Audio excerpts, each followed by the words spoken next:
Le calque de remplissage va par exemple nous permettre de remplir un fond. Nous avons cette possibilité dans cette partie-ci où trois options s'offrent: couleur unie ou dégradée, ou un motif, élément que vous pourriez apporter pour créer un fond.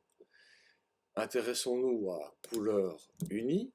Une fenêtre apparaît, il vous suffit simplement de venir chercher une couleur pour réaliser ce fond. Alors ici, pour le moment, il s'applique sur le calque inférieur. Je vais donc le placer en partie basse pour qu'il devienne le fond. On remarque que je retrouve l'indicatif de la couleur par cette vignette. Et nous allons également retrouver un masque de fusion qui me permet d'appliquer, soit comme ici, la couleur sur l'ensemble de mon document ou sur une seule partie. Pour bien comprendre cette possibilité, je vais créer un second fond avec cette fois-ci quelque chose d'un petit peu plus foncé dans le choix, ici un petit peu plus vert.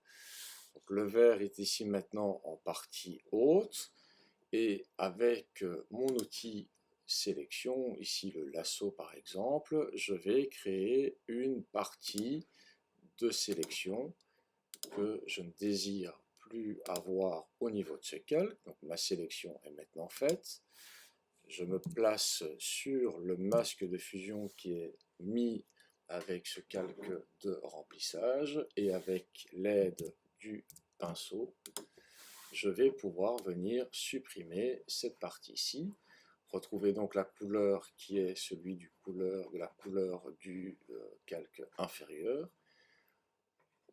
Une fois que le travail est terminé, commande D pour désélectionner, et nous avons maintenant ici en partie basse deux fonds. On constate que dans la partie noire donc, de mon deuxième calque figure la partie non visible et la partie visible.